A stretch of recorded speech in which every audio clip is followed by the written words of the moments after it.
방송에서 제공하는 정보는 투자 판단의 참고 자료일 뿐이며 해당 부동산의 가치 또는 매물 가격의 상승 하락을 보장하지 않습니다.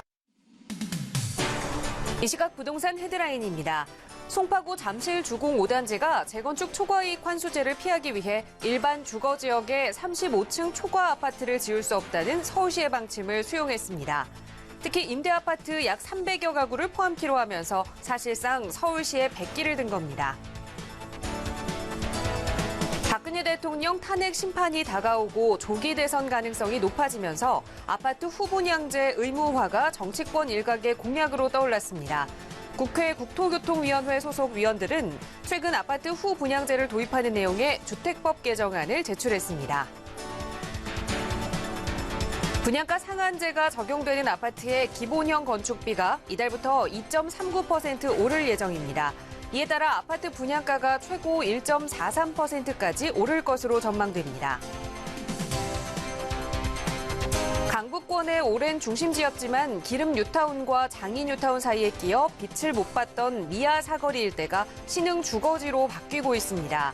최근 반경 1km 내에 아파트들이 잇따라 들어설 채비를 하고 있고 교통 호재도 대기하고 있습니다.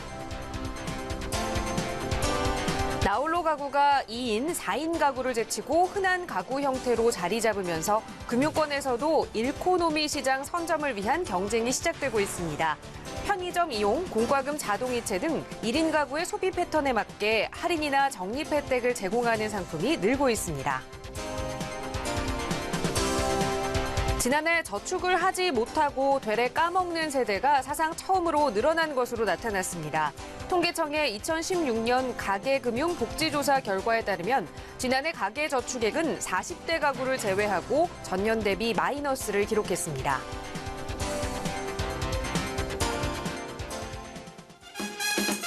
여러분 안녕하십니까? 부동산 골든타임 진행의 김진주입니다. 서울시와 재건축 초과 층수를 놓고 갈등을 빚어오던 서울 잠실 주공 5단지가 결국 시의 방침을 받아들여서 35층 이하로 재건축을 추진하기로 했습니다. 조합 측은 서둘러서 정비 계획안을 확정하고 또 올 연말에 끝나는 초과이익 환수제 유예 혜택을 받는 것이 더 이롭다라는 판단을 좀 내린 것 같은데요. 자, 서울시의 35층 규제를 두고 계속해서 눈치 싸움을 하고 있는 재건축 조합들 잠시 후에 부동산 이 책을 통해서 좀 자세하게 이야기 나눠보도록 하겠습니다. 자, 저희는 오늘 방송도 여러분의 참여로 이어갑니다. 방송 보시다가 궁금한 점 있으시거나 또 부동산 전문가의 도움이 필요한 궁금증 있으시다면 언제든지 저희에게 편하게 연락 주세요. 서울지역번호 02-2638-3910번, 서울지역번호 02-2638-3910번 연락 주시면 언제든지 전문가들의 친절한 상담 도움 드리겠습니다. 자, 그럼 오늘 부동산 골든타임 지금 바로 출발합니다.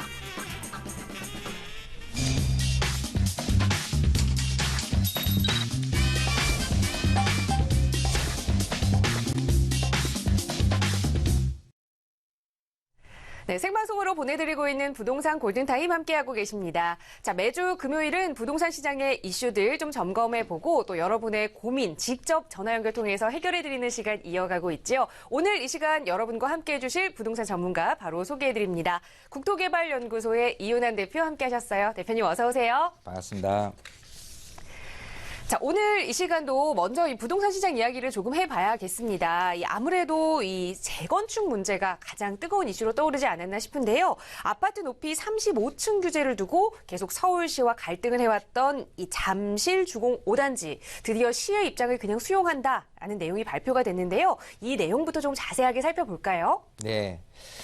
자, 우리가 이제 부동산 종목 중에서 그야말로 이제 재건축에 대한 관심을 굉장히 많이 갖고 있습니다. 통상 이제 부동산 시장의 선행 지표를 얘기할 때 재건축을 얘기하는 것처럼요. 재건축 시장은 그야말로 뜨거운 감자로 이렇게 일컬어지는 부분이 있는데, 자, 그 중에서 잠실 5단지가 일단 사업 시행인가라는 부분을 적극적으로 수용할 자세로 이제 변화를 줬습니다. 자, 그 이유에 대해서 우선 말씀을 드리고, 자, 이걸 토대로 자, 올해 안에 어떤 식으로든 이런 그 비슷한 모델로 진행되는 곳 같은 경우는 아무래도 더욱더 뜨거운 감자가 될 수 있을 것 같고, 그게 또 다른 어떤 투자처로도 이제 각광을 받을 수 있습니다. 자, 그런 절차나 어떤 이유에 대해서 조금 들여다보게 된다면 아무래도 재건축에 대한 부분을 조금 들여다볼 수 있는 좋은 계기가 될 것 같아서 한번 말씀을 드려보고 싶습니다. 우선 재건축이라는 절차 내용이 있는데요.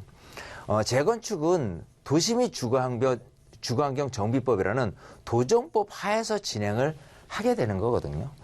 자, 추진위 구성은 50% 동의를 얻어야만 될 것이고 조합 설립은 이제 75%의 동의를 거쳐서 진행을 하는데, 자, 통상적으로 여기까지는 조합의 적극적인 동의에 의해서 진행을 하는데, 자, 이제 구, 시, 하구의 어떤 마찰이 조금 생기면서 인허가 과정상 조금 시간이 이렇게 길게 가는 형태가 바로 이 사업 시행 인가 부분이에요. 자, 이거는 우리가 쉽게 얘기한다면 건축 허가를 받는다라고 보시면 되거든요. 자, 근데 건축 인허가 과정에서 때로는 용적률을 좀 많이 높여서 그 조합원이 진행을 하기 때문에 조합한테 이익이 좀 많이 되는 대로 이렇게 신청을 할 거예요, 건축 허가를. 근데 서울시나 어떤 구청 입장에서 봤을 때는 이건 제도상 그렇게 해주기는 조금 어렵다라는 부분 때문에 이제 시간 싸움이 이제 벌어지는 사례들이 굉장히 많을 거거든요. 자, 이거를 토대로 지금 사업시의 인가를 받는 과정에 서울시에서 얘기하는 부분은 그렇습니다. 자, 전체적으로 일단 서울도시 기본 계획이 있어요. 이제 2014년 5월 1일 확정 공고된 내용인데 이 틀 아래서 움직여야 된다라는 부분이고요. 구체화된 것은 한강변 관리 기본계획이 2015년 10월 29일 날 발표가 된 내용인데, 이 기본계획 안에서 층고 제한을 몇 층으로 해라라는 게 나왔어요. 그래서 전체적으로 한강변은 35개층 이하로 하라라고 나왔는데, 그 중에서 여의도라든지 용산이라든지 잠실 일대 같은 경우는 준주거 이상 같은 경우는 50층으로 완화를 해주겠다라는 부분이 생겨났어요. 자, 그래서 사업시행 인가를 진행하려다 보니까 50층으로 할 수 있는 여건이 조성됐으니 당연히 잠실 5단지 측에서는 이 50층으로 인허가를 해달라라고 얘기했는데, 서울시는 적극적으로 전체적으로 다 50층 하기는 어렵다. 일부는 뭐 35층, 그리고 일부는 50층으로 했을 경우가 최선이다라고 했다가도 줄다리 끝에 결국 수용을 했습니다. 그 수용한 시점이나 이런 걸 살펴본다면 그 결정적인 계기가 이 초과이익 환수제라는 부분이 이제 만료가 되는 올해 말까지 만료가 되는 시점상 지금 사업시행 인가를 받지 않으면 관리처분 받기가 어렵다. 그 내용이거든요. 자, 초과이익 환수제라는 부분은 2006년도에 시행이 됐는데 1인당 평균 한 3천만 원 정도의 순이익이 발생됐을 경우에 10%에 50%까지 세금을 물게 하겠다. 이익이 많이 나는 만큼 이익을 환수하겠다라는 부분이 있어요. 자, 이게 일단은 잠정적으로는 지금 이제 중지된 상태인데 다시 부활하는 게 내년부터예요. 그래서 올해 안에까지 관리처분 승인에 대한 신청을 하게 된다면 일단은 초과이익 환수제를 피할 수가 있습니다. 근데 통상적으로 관리처분 승인을 받게 되기 전 단계인 사업시행인가를 받고 사업시행인가를 받은 이후에 한 6개월에서 1년 안쪽으로 관리처분의 승인을 받을 수 있기 때문에 지금 초기 단계에서 사업시행인가를 받아내야지만은 올해 내에 관리처분 승인 신청을 할 수 있기 때문에 어쩔 수 없이 잠실 5단지 측에서는 35층을 적극적으로 이제 수용을 했고요. 물론 이제 잠실역 근처에 같은 경우는 이제 50층으로 일부, 준주거 같은 경우는 종상행 상태, 그리고 전체적인 주거 지역은 35층으로 수용을 하기로 했고, 더불어서 임대 아파트도 300세대를 이렇게 보충해서 이렇게 기여하는 쪽으로 이렇게 잘 마무리 돼가는 쪽으로 지금 일단은 계획이 이렇게 변경이 됐습니다. 어쨌든 이런 잠실 5단지 같은 단지들이 계속해서 이어져 나올 거예요. 올해 안에 이런 초과이익 환수제를 피해서 이런 그 관리처분을 받을 단지들이 있으니까요. 그런 단지들이 어디 있는가를 좀 꼼꼼히 살펴보면서 여러분들이 투자를 한다든지 이런 식으로 이렇게 하면 좋을 것 같고, 지금 이제 고민 상담 코너를 곧이어 진행을 할 건데요. 한 15분, 20분 후쯤 해서 이왕 이 재건축이라는 부분을 좀 연구를 했으니 좀 항상 제가 말씀드리는 거 항상 자꾸 넓이를 넓혀서 여러분들한테 말씀을 드리고 싶은 거거든요. 그래서 과연 서울 그리고 서울 인근에 있는 수도권에 있는 재건축 단지가 어디에 있느냐라는 전체적인 부분을 여러분한테 한번 말씀드리는 그런 시간을 잠시 후에 또 갖도록 하겠습니다. 네, 결국 층고를 높여서 이 수익성을 높이겠다, 사업성을 높이겠다라는 것보다 이 초과이익 환수제의 유예 혜택을 받으면서 이익을 챙기겠다라는 의견으로 좀 정리가 된 것 같은데 다른 재건축 조합에도 좀 많은 영향을 미치지 않을까 싶습니다. 이 부분에 관련하거나 또 다른 부동산 고민이라도 상관없습니다. 어떠한 고민이라도 부동산과 관련만 있다면 연락 주세요. 친절하게 해결해 드리겠습니다. 서울지역번호 02-2638-3910번, 서울지역번호 02-2638-3910번 연락 주시면 친절하게 대표님의 상담 받아보실 수 있습니다. 자, 그럼 이번 시간 바로 시청자 여러분들의 고민 상담 진행을 해보도록 하겠습니다. 또 많은 분들이 전화 연락 주고 계시는데요. 바로 첫 번째 시청자분 연결해서 말씀 나눠보겠습니다. 여보세요? 네, 여보세요? 네, 안녕하세요. 예, 안녕하세요. 네. 네, 시청자님 어느 지역의 부동산 좀 고민 있으세요? 제가 그 용산구 산천동에, 네, 용산구 산천동, 네, 그 리버힐 삼성이 있어요. 24평. 네, 그거를 투자로 그거나 아니면은 신시가지 목동 아파트 있잖아요. 네, 예, 목동 아파트 14단지. 네. 둘 중에 좀 투자가 지금 들어가도 될지 투자로 좀 어떤 게 더 괜찮을지 좀 상담 부탁드릴게요. 네, 거주는 안 하시고 좀 투자 목적으로 예, 지금 투자만 보고 할 계시는 거예요. 것 같아요. 용산구 예. 산천동에 위치한 리버힐 삼성 아파트, 네. 또 양천구 이 신정동에 위치한 목동 14단지 아파트 중에 어떤 곳이 좀 더 유망한 투자처가 될지 바로 대표님 의견 좀 들어보겠습니다. 예. 인사 나눠보세요. 예. 네, 반갑습니다. 예, 안녕하세요. 안녕하세요. 반갑습니다. 네. 선생님. 네. 자, 지금 용산에 있는 아파트, 그리고 목동에 있는 재건축을 앞두고 있는 아파트, 네. 둘 다 이제 20평대를 전세 끼고 투자용으로 구입을 좀 생각을 해보고 계시거든요. 네, 좀 자, 늦지 이제- 않을까 싶어서 한번 봐주세요. 그래요. 알겠습니다. 네. 자, 일단 둘 다 지역이 괜찮죠? 네. 네, 일단 전망으로 따진다면은 굉장히 좀 괜찮은 지역이다라고 볼 수 있어요. 근데 지금 말씀하신 게 리버힐 투자라고 삼성이 조금 더 하셨잖아요. 낫다고 보는데 좀 봐주세요. 예? 리버힐 삼성 쪽으로 좀 더 많이 봐주세요. 아, 이쪽으로 더 많이 봐줘요? 예. 네, 알겠습니다. 자, 리버힐 삼성 제가 이제 요쪽이 용산이에요. 그죠? 네, 네. 자, 이쪽이 용산이고요. 요쪽은 이제 마포 일대입니다. 투자라고 말씀하시는 거는 뭐냐면 갭 투자죠. 솔직히 전세 끼고 내가 얼마 들어가는데 네. 내가 집값이 올라가게 됐을 경우에 얼마 투자해서 얼마의 이익을 얻어낸다라는 부분이 있을 거 아니에요. 네. 자, 그런 부분에서 투자라는 측면에서 내가 이익을 냈을 경우에 다시 재매도를 할 경우에 누구에게 다시 잘 팔릴 것이냐를 들여다봐야 돼요. 네. 즉 똑같은 투자 개념인 분한테 내가 매도를 할 거냐 아니면 실거주자한테 매도를 할 거냐라고 한다면 일단 신천동에 있는 아파트는 그 2000년에 입주를 한 아파트거든요. 네. 자, 그러면 이제 전세 끼고 갭 투자, 즉 실거주 수요자들한테 매도를 하게 되지 투자자들한테 매도를 하는 것은 아니거든요. 네. 물론 용산국제업무지구가 다시 사업이 재개된다는 어떤 그 기폭제가 돼서 가격이 다소나마 투자자들의 유입이 생겨날 수는 있어요. 하지만 용산국제업무지구를 들여다보고 그거에 대한 기대치로 투자를 하기에는 조금 무리수가 있다고 보거든요. 단지 지금 이 아파트가 갖고 있는 장점, 즉 전세를 끼고 매매금이 얼마인데 전세금 올라가는 비율에 맞춰서 매매금이 충분히 올라갈 수 있느냐라고 물어본다면 일단은 오케이예요. 괜찮다라고 보는 거죠. 여기는 그 대신 투자금이 조금 들어가요, 여기는. 그렇죠. 요게 투자금이 네. 조금 들어가는 그만큼 목동은 너무 많이 들어가요. 전세금이 이제 높은 거예요. 예, 예. 이제 20평대 시세가 아마 5억 초반 정도 되는 거로 알고 있고요. 네, 네. 전세 시세도 거의 4억에 육박한 거로 알고 있어요. 네, 네. 그래서 1억 정도 이렇게 갭 투자를 하는 부분이 있는 건데, 네. 자, 그럼 이제 두 번째, 이건 아까 말씀드린 대로 결국은 이제 전세금 오르는 비율에 맞춘 상승을 하는 거니까 네. 전세금이 과연 얼만큼 오를 것이냐에 대한 기대치로 이런 투자를 하는 거잖아요. 예. 자, 그럼 두 번째로 목동에 있는 14단지 아파트를 들여다봤을 경우라면 네. 이 목동 단지 아파트가 화두가 돼 있는 건 재건축이죠.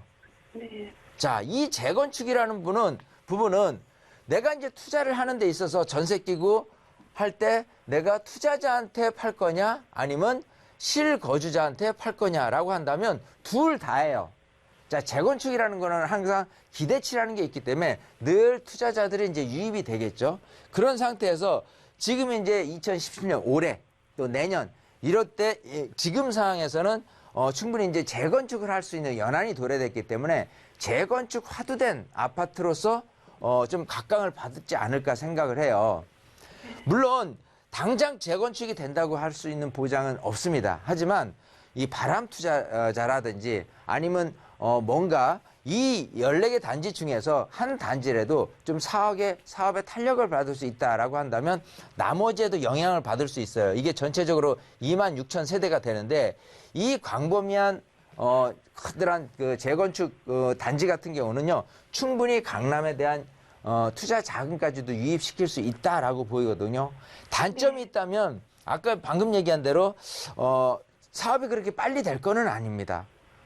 그리고 전세 비율이 그렇게 높지는 않아요. 그런 상태에서 지금 염두에 두신 이 그 용산 신천동에 산천동에 있는 그 아파트보다 내가 투자되는 금액은 한 5천 정도는 더 들어갈 거라고 보여요. 그죠? 네. 하지만 잘 생각해 보면 투자적인 관점에서 바라봤을 때 조금 이렇게 투자자와 실거주 수요자가 동시에 몰릴 수 있는 여지가 있는 이런 곳이 좀 더 유리하지 않겠느냐 생각을 해요.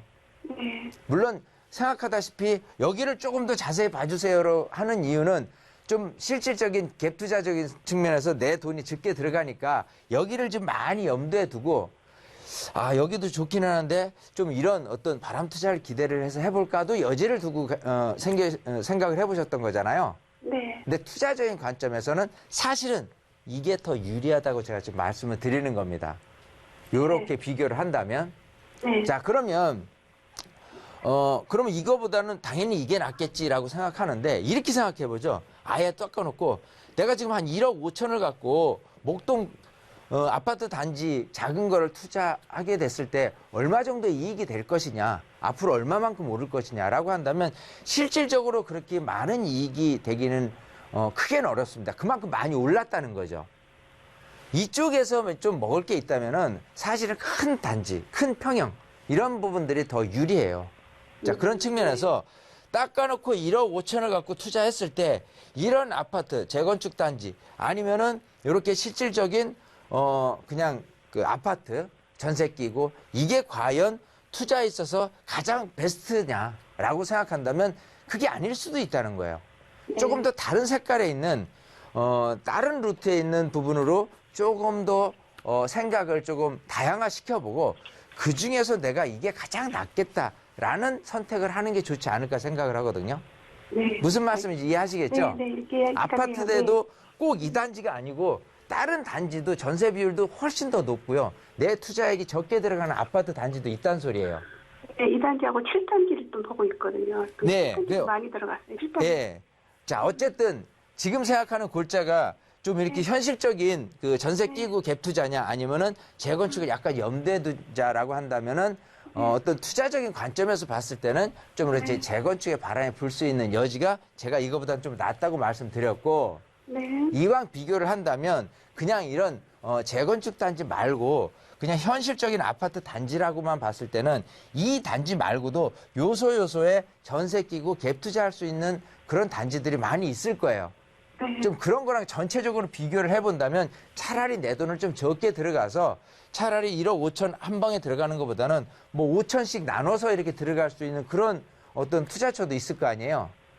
이제 그런 거하고 다각도로 조금 연구를 해보고 그러고 좀 투자에 임하시는 게 어떨까 싶거든요. 네, 감사합니다. 네. 네, 감사합니다. 수고하셨어요. 네, 네, 우선 네, 네. 네, 시청자분들께서는 용산 지역에 조금 더 관심이 있으셨지만 이 두 개 중에는 목동 지역을 조금 더 높게 평가를 해주셨고 그 외에 다른 투자처도 좀 다시 한번 살펴보면 좋겠다라는 조언 드렸으니까요. 보시다가 또 궁금한 점 있으시면 언제든지 연락 주시기 바랍니다. 자, 방송 참여하고 싶으시다면 서울지역번호 02-2638-3910번 연락 주시면 누구나 참여하실 수 있고요. 바로 다음 시청자분 전화 연결해서 말씀 이어갈게요. 여보세요? 여보세요? 네, 안녕하세요. 네, 안녕하세요. 네, 시청자님 어느 지역의 부동산 좀 궁금증 가지고 계세요? 아, 저 구로구 신도림동이요. 네, 신도림동에 뭐 어떤 계획 가지고 계시는 건가요? 아, 현재 이제 미성 아파트라고 한 28년 정도 됐는데 그쪽 매매를 하려고 하는데 네. 현재 집값이 좀 많이 올라 있는 상태에서 앞으로의 전망이 어떨지 이제 하락 가능성은 있는지 뭐. 지금 이 신도림동에 위치한 미성 아파트를 이 매수하실 계획이신데 실거주 이제 목적은 아니신 건가요? 실거주 할 거예요. 실거주하면서 이 집값도 앞으로 떨어지지 않을지 그 부분에 대해서 자, 대표님께 좀 여쭤보겠습니다. 인사 나눠보세요. 네. 네, 반갑습니다. 네, 안녕하세요. 안녕하세요. 네. 자, 이제 그 신도림으로 가볼게요. 자, 신도림 지금 라이프 미성 말씀하시는 거죠? 네네. 예. 자, 지금 미성 아파트가, 건축한 지가 이제 89년도 입주를 했고요. 자, 한 824세대입니다. 네. 자, 일단은, 장점이 있다면, 장점부터 말씀드리는 게 좋겠죠? 네. 장점이 있다면 이쪽 그 신도림 지역에 실질적으로 이런 그 산업단지나 이런 부분에 있어서의 그런 아파트는 희소 가치가 굉장히 높아요. 네. 워낙 신도림 자체가 이제 교통이라든지 이런 부분들이 굉장히 좀 강세기 때문에 이쪽에서의 실거주 수요자들, 즉 매매금 대비한 전세 비율이 굉장히 높게 나타나는 경향이 있어서 일단은 안전하다라는 부분이 첫 번째 괜찮다라고 말씀드리고 싶은 영역이고요. 네. 자, 그리고 두 번째 지금 라이프미성 아파트가 갖고 있는 평형수로 따진다면은요. 여기처럼 지금 아까 20평형이라고 그랬죠? 네. 예. 지금 여기서 굉장히 좀 작은 평형인데 이쪽에 있는 아파트들 이렇게 들여다보면요. 이렇게 20평형대는 거의 없습니다. 네. 자, 그래서 한 24평형 이상 정도고 24평형 이상 되는 아파트들이 거의 시세가 지금 4억대 중반이라든지 뭐 후반이라든지 이 정도 금액 시세가 돼 있어요. 네. 근데 지금 생각하신 미성 아파트는 시세가 지금 3억 한 초반대로 알고 있거든요. 네. 예, 그런 상태로 따진다면은 희소 가치가 높기 때문에 일단은 매입을 해도 괜찮다, 안전하다. 이렇게 제가 답변을 드리고 싶어요. 네. 자, 근데 한 가지 좀 더 나은 팁을 좀 드린다면 네. 지금 이제 자녀들 교육도 시켜야 되시잖아요. 네. 이제 왜냐면 학군도 무시할 수 없거든요. 물론 여기가 완전 나쁘다라고 보기는 어렵지만 그렇다고 좋다라고 볼 수는 없는 건 통상적으로 이런 산업단지들이 많은 상태에서 주거지역에 있는 아파트 근처에 있는 초등학교에 다니는 거 하고 좀 아파트가 많이 아니면 주거지가 많은 곳에 밀집 지역에 이런 초등학교가 배치되어 있는 거 하고 아무래도 누구든지 자녀를 키우고자 한다 그러면 그런 쪽으로 조금 가기를 희망을 더 많이 하게 될 겁니다. 네. 자, 그런 측면에서 보면은 물론 이제 금액적인 부분에 대해서 이게 그래도 싼 편이기 때문에 제가 지금 경제 상황에서 자꾸 비싼 돈을 웃돈을 주고 비싼 데로 가세요로 할 필요는 없어요. 근데 이왕이면 조금 자녀 교육 시켜가면서 조금 이렇게 전세 비율 또 매매 비율 이런 부분으로 생각을 했을 때 좀 더 다른 곳과 같이 이렇게 복합해서 좀 들여다보기를 좀 기대를 합니다. 왜냐하면 지금 이 아파트가 가지고 있는 단점이라고 생각하면 89년도 입주를 했잖아요. 네. 그러면 이제 굉장히 오래된 거예요. 네. 그런 상태에서 재건축에 기대감이 있느냐 그러면 그렇지는 않다는 거예요. 그렇게 본다면 이렇게 오래된 아파트가 갖고 있는 부분은 전세 비율이 조금 약해요. 생각하는 것보다는. 네. 그래서 딴 데 같은 경우는 오히려 집값이 예를 들어 4억이다. 그럼 전세 금액이 뭐 3억에서 심지어 3억 한 4, 5천까지도 이렇게 가 있는데 지금 이 아파트 같은 20평대라면 한 3억 뭐 초반대인데 전세 금액 2억 초반대에 좀 머물러 있는 상태이기 때문에 전세 비율이 좀 약한 게 단점이에요. 자, 그래서 네. 조금 폭 넓게 좀 들여다 보시라고 말씀드리는 게 이쪽 위쪽에 보면은 네. 그 양평역 쪽 있죠? 네. 자, 요쪽에 한번 가보시면 20평대 그 아파트 단지가 아파트가 3억 중반 약간 넘는 정도 시세예요. 네. 그럼 여기가 이제 예를 들어 한 3억 2천이다. 여기가 한 3억 5천이다. 그러면 둘 다 한번 비교를 해보시고 내가 애들 교육이라든지 이런 부분에 좀 생활하는 데 있어서 어디가 좀 나을 것이냐 이걸 좀 들여다보고 판단하시면 어떨까 싶거든요. 아, 네. 이해하시겠죠? 네네네. 그러니까 저는 일단 비싼데 내가 자꾸 웃돈 주고 융자 끼고 뭐 이렇게 하는 거는 저도 원치는 않아요. 네. 지금 금리가 좀 올라갈까를 막 이렇게 하고 있는 상황에서. 근데 네. 최저 비용이라고선 치더라도 네. 일단 전세보단 낫고요. 또 금액이 한 3억 2천이다라고 한다면 한 3억 5천 선에서 이런 쪽에 있는 아파트를 같이 동시에 들여다보고 조금 내가 선택할 수 있는 부분은 이쪽이 더 왜냐하면 이제 이쪽 5호선 라인하고 1호선 라인하고 어떤 출퇴근 수요자 측면에서 봤을 때는 5호선 라인이 좀 더 유리한 장점이 많거든요. 네, 그래서 제가 좀 비교를 하고자 다른 쪽도 조금 어드바이스를 드렸으니까요. 한번 발품 팔아서 들여다보시고 그러고 나서 결정을 하시면 좋을 것 같아요. 아, 네. 감사합니다. 네네. 그렇게 잘 판단을 하시면 좋을 것 같고 나쁘지는 않다고 분명 말씀드렸어요. 네. 네, 좋은 선택 하시길 바라겠습니다. 네, 감사합니다. 네, 우선 시청자분께서 고민 가지고 계시는 미성 아파트도 희소 가치 때문에 이 나쁜 투자는 아니지만 이 조금 더 넓게 양평역 주변을 한 번 더 살펴보시면 좋겠다라는 조언 드렸으니까요. 더 보시고 또 궁금한 점 생기시면 언제든지 연락 주세요. 네, 함께 해주셔서 고맙습니다.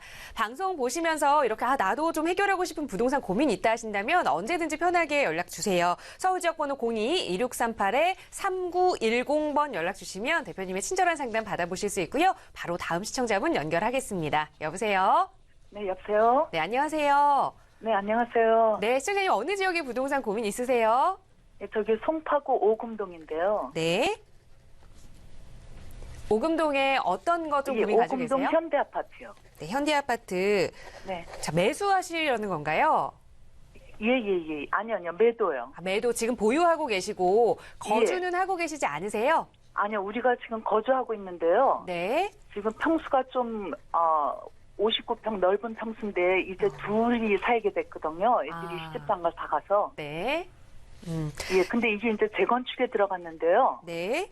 이거를 어떻게 해야 하나 해서요. 자, 오금동에 위치한 현대아파트 실거주 중이셨는데, 자, 59평형에서 조금 이제 작은 평수로 이사갈 그런 이유가 좀 생기신 것 같아요. 과연 네네. 이 집을 매도해야 할지 아니면 전세를 놓고 좀 이동해야 할지, 자, 대표님의 의견 좀 들어보겠습니다. 인사 네. 나눠보세요. 네, 반갑습니다. 네, 안녕하세요. 네네. 네. 자, 송파구 그 오금동에 현대아파트를 지금 59평에 살고 계시잖아요. 예, 자, 근데 두 분이 살기에는 좀 넓고, 네. 해서 이걸 좀 적절한 시기에 매도를 할까 생각을 하시는 것 같은데, 예, 근데 그게 이제 재건축에 들어갔거든요. 예, 알고 있고요. 일단 매도를 서두르시면 안 됩니다. 아, 예, 돈이 되는 아파트예요. 아. 예, 그래서 좀 매도를 조금 늦게 최대한 늦춰서 좀 하셨으면 좋겠고요. 그 이유를 말씀을 드릴게요. 네. 자, 일단 오금 현대 아파트가 갖고 있는 오금역 방위역 5호선도 있고요. 네. 이렇게 그 3호선도 있어요. 네. 자, 이런 어떤 좋은 입지를 갖고 있는 부분에 대해서 네. 사실 이 근처가 생활 여건으로 따지면 공원도 많고 또 올림픽 공원까지 이어질 수 있는 여러 가지 여건. 거기다가 위에 이제 예를 들어 잠실 제1롯데월드 네. 이제 준공이 또 다 돼서 입주민이 한 2만 명 그 이상 이렇게 오르게 됐을 경우에 실거주 수요자들에 대한 유입 그리고 9호선 라인에 대한 연장 계획 이런 것들이 다 호재예요. 네. 자, 그런 상태에서 가장 큰 호재는 역시 재건축입니다. 그죠? 예. 자, 이게 1300세대에 지금 84년 입주를 했어요. 예. 자, 그런 상태에 재건축이 되어진다면 그야말로 이쪽 옛날에 그 반도 아파트 재건축된 파인탑 아파트 있죠? 네. 거기 같은 경우도 굉장히 좀 인기가 좋거든요. 예. 더군다나 저쪽 가락시형 헬리오시티 아파트가 이렇게 거대하게 자리 잡게 된다면 좋은 새 아파트로서는 굉장히 좋은 여건이 이렇게 영향을 미칠 것이다라고 생각하기 때문에 재건축에 대한 기대치는 굉장히 커요. 네. 자, 근데 핵심적인 내용이 있습니다. 제가 가져가라는 그 부분은 지금 가지고 계신 게 59평이니까 예. 이 아파트 단지에서는 가장 커요. 네. 이 지금 재건축, 즉 도정법 하에서 진행할 수 있는 부분 중에서 그 가장 큰 이런 그 재건축 단지에서의 가장 큰 표현 같은 경우에 장점이 뭐냐면 이렇게 두 개로 작은 거로 나눠 가질 수 있는 권리가 있는 거예요. 네. 그런 부분에서 이런 부분이 60평짜리가 이렇게 30평 2개 아니면 20평 2개라고 이렇게 쪼개서 만약 무상으로 받을 수만 있다면 지금 있는 시세와 비교도 안 되게 가격이 많이 점프할 가능성이 높습니다. 네. 제가 알고 있기로는 지금 시세가 대략 한 12억으로 알고 있거든요. 네네. 예. 자, 근데 12억, 말씀드린 13억. 대로 예. 이렇게 20, 30평대 2개만 받을 수 있다라고 한다면 여기가 시세가 6억 가겠어요? 20평대라고 손 치더라도 예. 거의 뭐 7억, 8억 정도에 준하는 그 정도로 이렇게 시세가 형성될 거기 때문에 이런 큰 장점이 있는 아파트를 왜 굳이 일찍 팔라고 하시느냐 이거죠. 아니, 네. 둘이 살기가 너무 커서. 네, 그게 좀 사실은 약간 저도 제가 생각해도 좀 이렇게 헛된 돈, 그러니까 거주비를 너무 많이 들여서 그죠? 깔고 앉는 비용이 이렇게 많이 들면 저도 이렇게 사실 투자적인 관점에서 좋지는 않은데 지금 재건축이 그나마 이렇게 좀 진행되고 있는 과정이잖아요. 네. 이런 상태에서 어느 정도까지는 좀 참아내야 되냐면 관리 처분돼서 실제로 이주되는 시점 보면요. 네. 특히 이제 뭐 강남, 뭐 반포라든지 이쪽 지역에 있는 부분들 중에선 오히려 가장 큰 평형이 가장 잘 팔리고 매물이 쑥 떨어집니다. 아, 이런 장점이 있기 때문에. 예. 그래서 괜히 팔고 나서 후회하시는 것보다는 조금 두 분이서 살기에는 조금 버겁더라도 약간 시간을 좀 버는 요 정도의 전략은 필요하지 않느냐. 언제까지? 관리 처분 돼서 2주 전까지. 예. 그때 되면은 충분히 이런 것들이 가시화되기 때문에요. 시세는 상당히 생각하는 것보다 높아질 수 있어요. 이제 예. 그때까지는 좀 기다리시는 게 좋을 것 같아요. 예. 그리고 한 가지 더 여쭤봐도 될까요? 한 가지 더요? 예, 말씀하세요. 예. 아니, 저희가 그러면 그거를 네, 둘이 살기에는 너무 넓으니까 전세를 두고, 예, 전세를 주고, 예. 작은 평수를 하나 사면은 위례가 좋을 거예요? 아니면 동천 자이가 괜찮을까요? 작은 평형으로 갈아타는데 위례가 좋냐 아니면은 동천동이요? 수지구? 예, 예. 동천동에 거기 자이 아파트 많이 분양하더라고요. 아, 그래요? 네. 예. 일단 결론은 둘 다 아닌 것 같은데요. 아, 위례도 아니고요. 위례도 좀 그렇고. 왜냐하면 너무 많이 올랐죠. 네, 많이 올랐어요. 예. 통상적으로 위례 신도시가 당연히 나중에는 위력적인 신도시가 될 거는 맞습니다. 네. 근데 이제 공급량이 46,000 세대다 보니까 예. 이렇게 입주할 때 보면은 전세 비율이 굉장히 낮아요. 현재 모습은. 예. 그리고 기반 시설이 정비가 안 돼 있기 때문에 네. 좀 이렇게 직접 생활하신 분 입장에서 보면 굉장히 좀 불편함이 많이 따르거든요. 예. 자, 그런 것들이 이제 가격이 좀 올라서는 데는 다시 전세를 놓고 그럼 2년 후가 되겠죠. 또 다시 전세를 놓는 한 4년 차 됐을 때 도로도 어느 정도 정비도 되고 또 이제 전세금도 꼭 매매금 시세에 맞게 이렇게 올라서 있고 그때 가서 매매 금액이 좀 올라갈 가능성이 있는 거지. 지금은 전세 비율 생각하면 매매 금액이 생각하는 것보다는 많이 올라와 있는 상태예요. 예. 그런 상태에서 살면서 집값이 자꾸 올라서 줘야 되는데 정체인 상태로 가고 또 살면서도 좀 불편함을 느끼신다 그러면은 사실은 의미가 없다고 보이거든요. 네. 자, 그리고 이제 복정이라 동천이라고 말씀하셨잖아요. 예. 동천역 동천역이요. 제가 알아요. 거기 여기 지금 분양되는 아파트가 동천역 쪽에서 요쪽 끝에 조금 한적한 곳에 이렇게 1차, 2차 자리 잡고 있는데 예. 이쪽에서 물론 신축 아파트가 귀하기는 해요. 네. 근데 이쪽 라인이 수지구잖아요. 수지구 네. 동천동, 풍적통전, 상현동 이런 아파트 단지에서 가장 핵심적인 부분은 신축이라는 이미지보다는 차라리 신분당선 근처에 있는 단지가 훨씬 유리합니다. 아. 자, 이게 이쪽이 갖고 신분당선의 어떤 그 장점은 사실은 강남 쪽에서 아니면 판교 쪽에서 내가 근무를 하는데 조금 싼 집이 어디야? 라고 파고들 때 이쪽이거든요. 근데 네. 지금 생각하시는 이런 아파트들은 사실 지하철역하고 약간 거리가 있고 단지 새 거라는 장점 때문에 금액도 낮질 않아요. 예. 싸질 않거든요. 여기도 마저도. 예. 그래서 여기도 마찬가지 제가 적극적으로 추천을 하고 싶지는 않습니다. 네. 그래서 지금 이렇게 사시는데 그럼 어디로 가야 돼? 라고 하는 거는 한번 세미나에 오시거나 개인적인 상담을 조금 한번 신청을 해보셔서 제가 이렇게 몇 개를 찝어드릴 수가 있어요. 여기 정도는. 왜냐하면 생활하는 바운더리가 있잖아요. 네네. 우리가 이제 자녀를 다 키웠다. 또 우리 바깥 분께서 이제 직장 생활 아니면은 뭐 사업하는 활동 범위 또 우리 시청자분의 활동 범위 이런 것들을 다 고려를 해서 그 중에서 그래도 전세 비율도 높고 집값도 안정화돼 있고 또 집값마저도 올라갈 수 있는 그런 어떤 유망한 아파트 단지가 분명히 있을 거예요. 예. 근데 그런 거를 좀 거주지로 생각을 하신다면 지금 살고 계신 5금 현대 아파트를 너끈히 전세를 주시고 빠져나오셔도 괜찮다 이렇게 말씀드리고 싶거든요. 네. 그래서 그 부분은 다시 한번 미팅해서 한번 구체적으로 상담 드리는 거로 그렇게 하고 마무리 짓겠습니다. 네, 감사합니다. 네. 네, 오늘 이렇게 좀 기분 좋게 보유하셔도 된다라는 의견 드렸으니까요. 잘 참고하시기 바랄게요. 함께 해주셔서 고맙습니다. 자, 이렇게 시청자 여러분들의 고민 상담 도움 드리고 있는데요. 늘 이렇게 시간이 부족해서 이 대표님께서도 언급해 주시는 내용이 있죠. 추후에 좀 세미나에 참여하시면 더 좋은 정보 얻어가실 수 있다라는 말씀 드렸는데요. 그 세미나 안내 대표님 좀 지금 간략하게 좀 해주실까요? 네.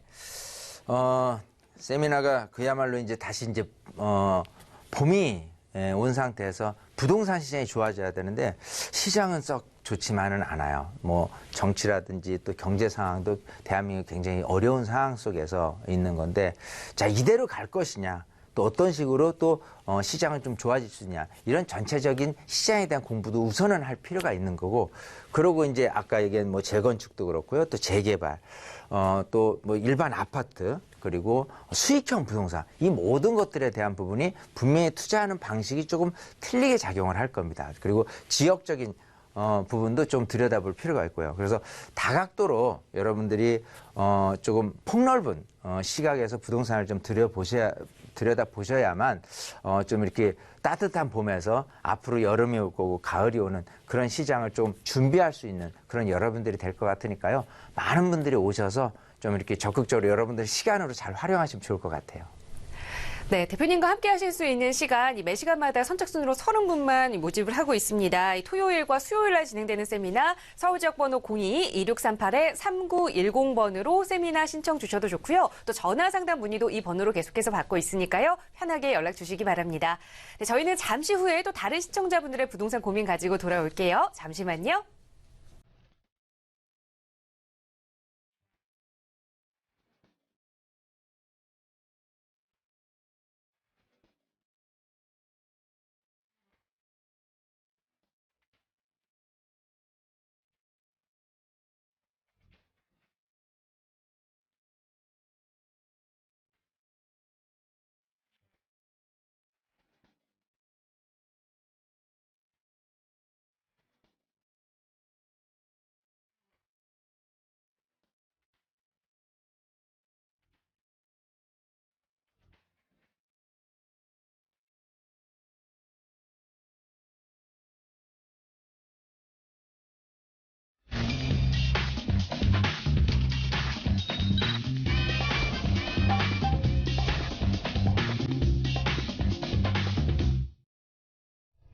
네, 매주 목요일 시청자 여러분의 부동산 관련된 고민 속 시원하게 해결해드리는 시간으로 이어가고 있습니다. 계속해서 이윤환 대표님과 함께하고 계시고요. 자, 앞서서 1부에서 재건축과 관련해서 최고 층수 이 논란에 대해서 좀 짚어봤는데요.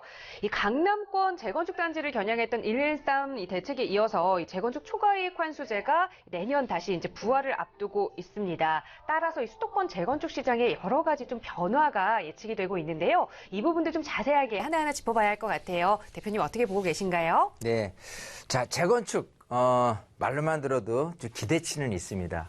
자, 재건축 시장에 대해서 과연 왜 그렇게 재건축에 많이 좀 관심을 갖게 되느냐 한다면 일단 새 아파트가 된다 그러면 굉장히 좋아질 거는 분명하다는 지역 안에 있는 거예요. 자, 그럼 이 시간을 통해서는 과연 서울 근교까지 다 포함해서 재건축 단지가 어디에 있느냐. 제가 말씀드린 이 내용이 곳이 답니다. 자, 그걸 한번 들여다보는 시간을 갖도록 할게요. 우선 서울 아래쪽에 과천을 들 수가 있을 것이고요.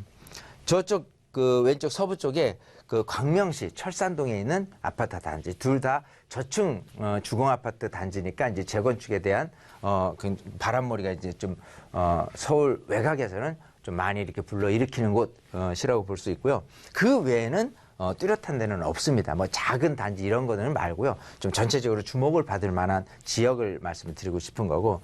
자, 그리고 이제 서울로 들어왔어요. 자, 우선 서울 한강 이북 한강 그 북쪽에 위치한 곳은 두 군데입니다. 이쪽 마포 성산 시형하고요. 광진구 광장에 있는 극동 아파트 두 개 단지가 재건축 단지예요. 자, 그거 말고는 아주 뭐 작은 단지 말고는 크게는 없어요. 자, 그리고 한강 이남 쪽이죠. 왼쪽부터는 목동이고요. 자, 그리고 여의도, 그리고 이제 반포, 잠원 지역, 그리고 방배동이 있을 거고, 그리고 압구정, 청담, 삼성, 그리고 대치동, 도곡동, 개포동까지 이렇게 있을 것이고요. 그리고 잠실 뭐 5단지, 그리고 지금 한참 짓고 있는 헬리오시티 가락시형이죠. 또 둔촌 주공, 그리고 이쪽 고덕단지. 자, 요렇게 포진되어 있는 재건축 그 단지들이 이게 다라고 보시면 돼요. 이 안에서 사업 진행이 얼마나 빨리 되느냐, 또 사업성이 얼마나 좋느냐, 현재 가격에서 얼마나 가격이 뛰어오를 것이냐, 이런 부분들을 들여다보면서 여러분 이제 투자를 하실지 아니면 갖고 있는 거를 좀 보유할지 팔아야 될지 이런 거를 조금 의논을 하는, 좀 연구를 하는 거거든요. 그래서 여러분들이 재건축하면 일단은 밑그림은 요 정도다.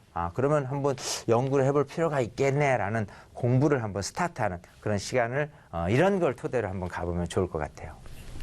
네, 재건축 지역에 대해서 좀 자세하게 짚어주셨는데요. 이런 부분 좀 전문가의 도움이 필요하다 싶으시다면 언제든지 편하게 연락 주세요. 서울지역번호 02-2638-3910번, 서울지역번호 02-2638-3910번 연락 주시면 전문가의 도움 드리고요. 또 이 번호로 이윤아 대표님이 진행하시는 세미나 예약도 가능하니까요. 참여하셔서 재건축에 관련된 다양한 정보 얻어가시기 바랍니다.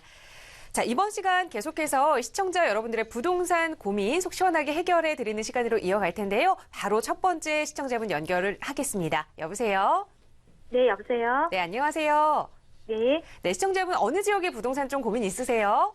네, 매도 시기 문의하려고 하는데요. 네. 경기도 수원시 광교 신도시고요. 네, 네, 이유동 이편한 세상 41평형인데요. 네, 네, 그 매도 시기랑, 네, 여보세요? 네, 예. 그 이사 갔으면 할 때가 흥덕지구에, 네, 네, 호반 14단지인데, 네. 네, 48평형인데 그거 문의 드리려고요. 아, 현재 광교 신도시 이편한 세상 40평형에 거주를 하고 계시는 건가요? 네, 실거주고요. 아, 실거주하고 네. 계시는데 매도하고 이 호반 14단지 쪽으로 좀 이동을 하려고 지금 네, 알아보고 계시는 것 같아요. 네, 근데 네. 매도 시기가 언제가 좋을지랑 네. 그 후반 14단지가 괜찮은지 여쭤보려고요. 네, 언제쯤 이 광교 신도시 이편한 세상을 좀 매도해도 가능할지 그 부분부터 네. 먼저 좀 짚어볼게요. 자, 대표님과 인사 나눠보세요. 네, 네, 반갑습니다. 네, 안녕하세요. 안녕하세요. 네, 자, 지금 광교 신도시 지금 그 이편한 세상 1차 말씀하신 거죠? 센트럴타운. 네, 맞아요. 예. 여기 몇 평에 살고 계시죠? 6112동이요. 몇 평? 41평이요. 41평이요? 네. 여기 지금 몇 년 동안은 안 파셨으면 좋겠는데요. 아, 네. 예, 지금 이제 잘 살고 계시는데 집값도 꾸준히 올라가고 있죠?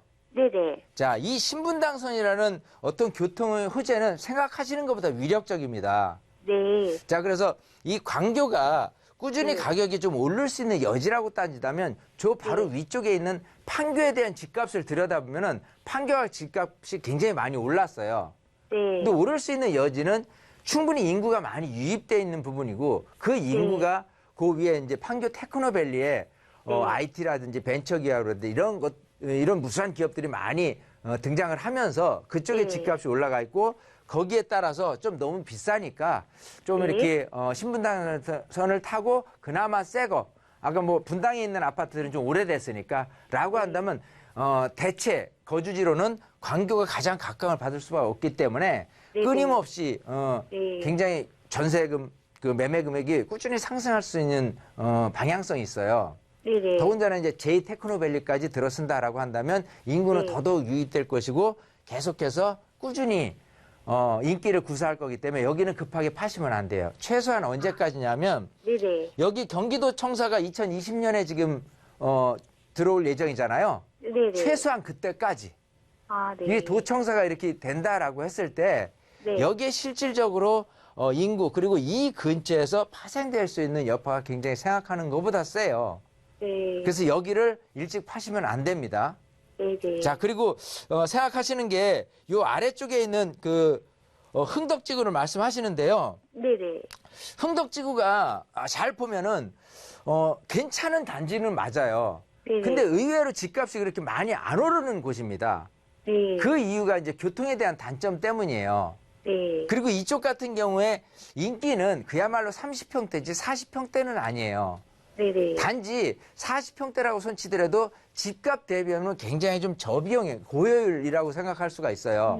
네. 그러니까 내가 40평 살고 있는데 네. 똑같은 40평을 넘어가려니까 저 네. 위로도 아래로도 마땅한 데 갈 데가 없겠다. 그래서 네. 아마 흥덕지구를 생각하시는 것 같은데 네네.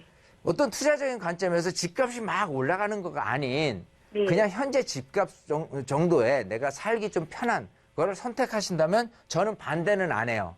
네네. 왜냐면 흥덕지구가 나름대로는 굉장히 살기 좋게 이렇게 단지가 형성이 돼 있거든요. 네네. 예, 단지 이제 교통적인 부분에 대해서는 감수하고 지내신다 그러면은 금액대기 효분 48평이라고 그래도 제가 보는 거는 거의 뭐 평당 1,000만 원 시세 요 정도로 네. 제가 알고 있어요. 네네. 예, 그래서 여기는 실제 거주를만을 생각해서 가신다 그러면 제가 반대는 안 한다. 그리고 이제 네. 전세 비율도 생각하는 것보다는 높은 지역이기 때문에 네. 그래도 전세 기분 오른 만큼 또 올라갈 수 있는 여지는 약간은 있다. 요 정도만 그 생각을 하시고 가시는다 그러면 저는 반대는 안 할 것 같아요. 네. 단 관교는 팔지 말고 가셔야죠. 아, 네네. 팔지 말고 굳이 파신다 그러면 이거 입주하고 3년 안에 일시적 네. 2주택 효과를 받아서 그러고 나서 이제 매도를 2020년 계획을 하고 간다면은 아마 네. 부드러운 또 체인지가 되지 않을까 생각을 하거든요. 네. 이렇게 정리를 해드릴게요. 네, 너무 네. 감사합니다. 네. 네, 시청자분의 이 광교 신도시 아파트는 우선 2020년까지는 좀 보유 의견을 드렸으니까요. 잘 참고하셔서 좋은 선택하시기 바랍니다. 함께 해주셔서 고맙습니다. 자, 시청자 여러분들의 부동산 관련 고민 상담 해결해드리고 있습니다. 서울지역번호 02-2638-3910번 연락 주시면 누구나 참여하실 수 있고요. 또 바로 다음 시청자분 연결하겠습니다. 여보세요? 네, 안녕하세요. 네, 안녕하세요. 자, 어느 지역의 부동산 좀 고민 있으세요? 아, 네, 저는 마포구 신공덕동의 펜트하우스에 관해서 궁금한데요. 네.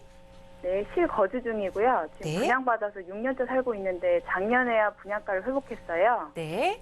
근데 이걸 계속 보유해야 될지 아니면 지금 매도해야 될지 궁금해서요. 네. 신공덕동의 어떤 아파트이신지 다시 한 번만 말씀해 주실까요? 네, 펜트하우스 주상복합 아파트예요. 펜트하우스 주상복합 아파트 지금 실거주를 하고 계시는데 네, 언제쯤 이 매도를 해야 할지가 고민이신 건가요? 네, 네, 바로 대표님의 의견 좀 들어보겠습니다. 자, 대표님 어떻게 네. 보시나요? 네, 반갑습니다. 네, 반갑습니다. 안녕하세요. 네. 자, 지금 공덕역 바로 옆에 펜트하우스 아파트, 주상복합 아파트에 살고 계시잖아요. 네, 네. 요것도 급하게 파실 이유는 없습니다. 아니요, 급한 건 없어요. 예. 저도. 자, 그 이유를 말씀을 드릴게요. 네, 이 마포구잖아요. 예, 이 마포구 일대가 옛날하고는 틀리게 그 아파트들이 계속해서 들어오면서 시세가 굉장히 올라갔어요. 네, 그래서 좋아진 여건이 있다면은 사실은 이제 교육 환경이라든지 이제 아파트가 많아지면 그런 것들이 주거 환경이 좋아지니까 그게 네. 이제 상당히 업그레이드 됐는데 네, 지역적으로 봤을 때 이 위쪽 공덕동 라인 또 용강동 라인 이쪽이 이제 1등, 2등 정도를 하고요. 지역적으로 네. 본다면 공덕역을 중심으로 이쪽에 네. 한 3등 정도를 해요. 네, 네. 자, 요게 뭐 4등 정도 한다 그러면 지금 네. 펜트하우스 3등 정도 되는 곳 같은 경우에서 장점이 있다면요. 너무 아파트들 새 거가 많이 가격이 뛰었어요. 네. 자, 그래서 그거보다는 조금 저비용, 고효율이 어떤 거냐라는 2, 3단계 아파트 정도를 굉장히 주시를 많이 하게 될 겁니다. 많은 수요자들이 몰릴 거고요. 아, 앞으로요? 예, 그런 상태에서 이 공덕역이 갖고 있는 가장 큰 장점은 그야말로 교통이 너무 편리하고 좋다는 거예요. 네, 교통 중심지예요. 그래서 공덕역을 중심으로 해서 어디로든지 지금 이제 5호선, 6호선 그리고 신경의선, 공항철도까지 해서 4개 노선이 지나가잖아요. 네. 자, 이 교통 노선을 이용해서 실거주 하실 분들은 굉장히 꾸준히 늘어갈 수밖에 없어요. 그래서 여기 같은 경우는 일찍 파시는 게 아니라 네. 예, 제가 볼 때는 충분히 저쪽에 있는 용산에 대한 어떤 개발 여지까지 조금 이렇게 큰 밑그림이지만 좀 먼 계획이지만 그때까지도 충분히 계속해서 보유를 하고 거주를 하셔도 괜찮다. 꾸준히 전세금, 매매 금액은 딴 데보다는 더 순차적으로 오를 가능성이 높다. 이렇게 말씀드리고 싶어요. 근데 선생님, 왜 옆에 아파트들이 2, 3억씩 오를 때 저희는 분양가 그대로 계속 이제서 회복을 주상복합이기 때문에 했을까요? 그래요. 주상복합에 관리비도 대한 싸고 저렴한데 네. 그런가요? 주상복합에 대한 단점이 이제 관리비가 좀 많이 들어가는 단점. 이 통풍 공조 시스템이라는 게 판상에 비해서는 현저히 어떤 관리적인 측면에서는 조금 많이 든다는 인식이 있어요. 네. 하지만 이런 그 아파트들이 가격이 많이 뛸 때 이게 가만히 있느냐 그렇지는 않습니다. 아까 얘기한 교통에 대한 부분으로 실거주 목적을 생각한다면 차라리 이거보다는 이게 낫겠어라고 생각해서도 동반해서 가격이 올라갈 가능성이 높으니까 그냥 네. 나쁘다고만 쟤는 왜 이렇게 많이 올라가는데 내 건 왜 그래? 이렇게 약간 아쉬운 부분은 어쩔 수 없는 상황이고요. 그럼에도 네. 불구하고 내 것도 오를 수 있다라는 좋은 그 어떤 가능성을 말씀을 드렸으니까요. 그냥 네. 기분 좋게 너무 이렇게 옆에 거에 대해서 비교하면서 이렇게 사시지 말고 그냥 현실에 만족하면서 이렇게 사시는 게 제일 좋을 것 같아요. 예. 예, 그렇게 희망 정리를 갖고 하겠습니다. 살겠습니다. 네, 선생님, 그리고 짧게요. 네. 저 마천 3구역에 네. 재개발 빌라를 갖고 있는데요. 예. 네. 이게 양도 차익이 많아서 네. 제가 계속 보유하는 게 나을까요? 아니면 일단은 마천 3구역이 지금 이제 사업이 조금 이제 그 진행이 될 시점에 왔잖아요. 네네. 이제 조합 설립도 관리처분 되고. 전이요. 예, 그래서 네. 거기는 조금 기다려야 돼요. 그 사업이 너무 이렇게 오랫동안 묶여 있다가 이제 될 상황이 됐잖아요. 네네. 그 시점에 가격 탄력은 약간 더 있을 거라고 보이기 때문에 일단 네. 조금 더 보유. 가져갈까요? 예, 조금만 더 가져가세요. 예, 알겠습니다. 예. 감사합니다. 네, 가지고 네. 계신 2개의 주택 모두 조금 더 보유 의견 드렸으니까요. 기분 좋게 가져가시면 될 것 같습니다. 참여해 주셔서 네, 감사합니다. 감사합니다. 네.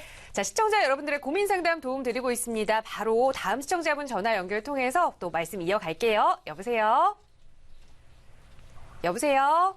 네, 안녕하세요. 네, 안녕하세요. 자, 시청자님 어느 지역의 부동산 좀 궁금하세요? 네, 파주시 연풍리 쪽이거든요. 네. 연풍리 쪽에 어떤 이 주택 좀 매수 의향이 있으신 건가요? 네, 어머니께서 처음 집을 매매하시는 거라 걱정이 네. 많으셔가지고요. 네. 네, 파주의 연풍리 양운해안에가 지금 조합원을 모집하고 있는데요. 네. 조합원 투자가 아니더라도 네. 일반 분양 시 향후 투자로 괜찮을까요? 네. 어떤 아파트인지 다시 한 번만 말씀해 주실까요? 연풍리 양운해안에. 양우 내안의 아파트. 자, 지금 네. 조합원으로 좀 투자를 하거나 아니면 조합원이 아니더라도 일반 분양을 했을 때 향후 좀 가치가 괜찮을지. 자, 대표님의 의견 좀 여쭤보겠습니다. 인사 나눠보세요. 네, 네. 반갑습니다. 안녕하세요. 네, 안녕하세요.